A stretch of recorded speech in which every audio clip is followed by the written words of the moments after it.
Daycare, or not being in daycare, can have a strong influence on the child's socialization process. It can help with social skills and language abilities.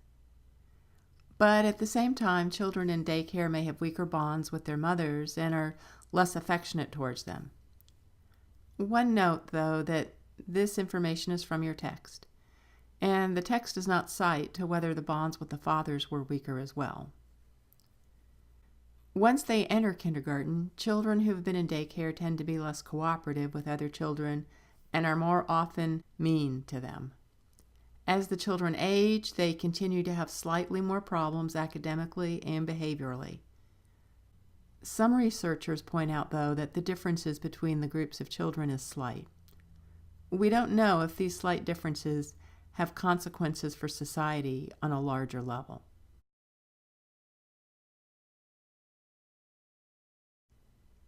School is one of the most important socializing agents.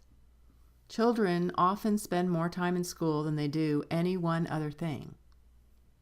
More time in school than with families, more time in school than with friends, than involved in religious activities, and sometimes more time in school than even sleeping. Sociologists speak in terms of the manifest functions of school. In other words, the intended purposes, which is to teach children to read, to write, and about subject matters. But schools also have latent functions, unintended consequences that help the social system. Let's look at this less obvious aspect of education. At home, children learn attitudes and values that match their family's situation in life. At school, they learn a broader perspective that helps prepare them to take a role in the world beyond the family.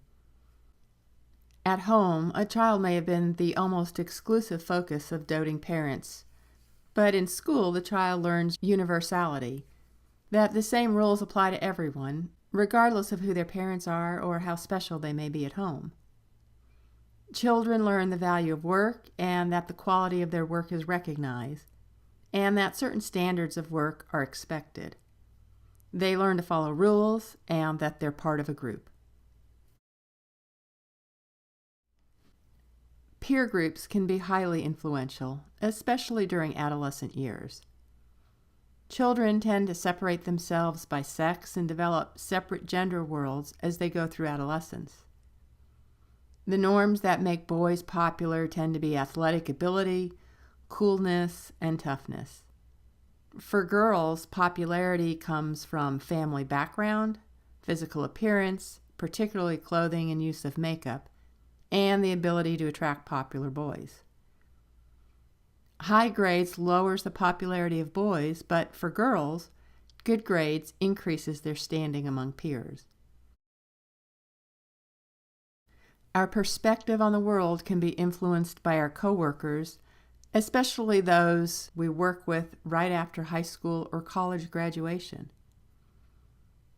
People also engage in what's known as anticipatory socialization, where we learn to play roles before entering into them. This would be doing things like talking to people in the field, or reading novels or watching TV shows about certain careers, or taking summer internships in that field. This allows people to try on certain roles to see if they like that kind of work. Engaging in a certain type of work allows that to be part of one's self-concept. The more you participate in a certain type of work, the more this work becomes a part of you or a part of your self-concept. You think of yourself as a person engaged in that kind of role. So you think of yourself as a law enforcement officer or as a teacher, whatever the role is. Resocialization refers to going through the experience of learning a new role when you don't have experience in that role.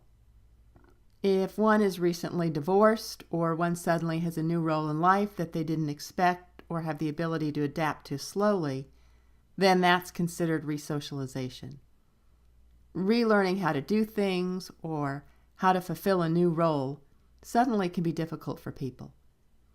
Even leaving high school or college is a type of resocialization if things are being done differently.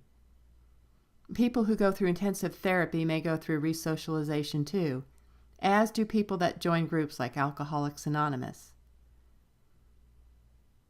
Total institutions refer to places where people are cut off from the rest of society, places like boot camps, prisons, or some military schools like West Point.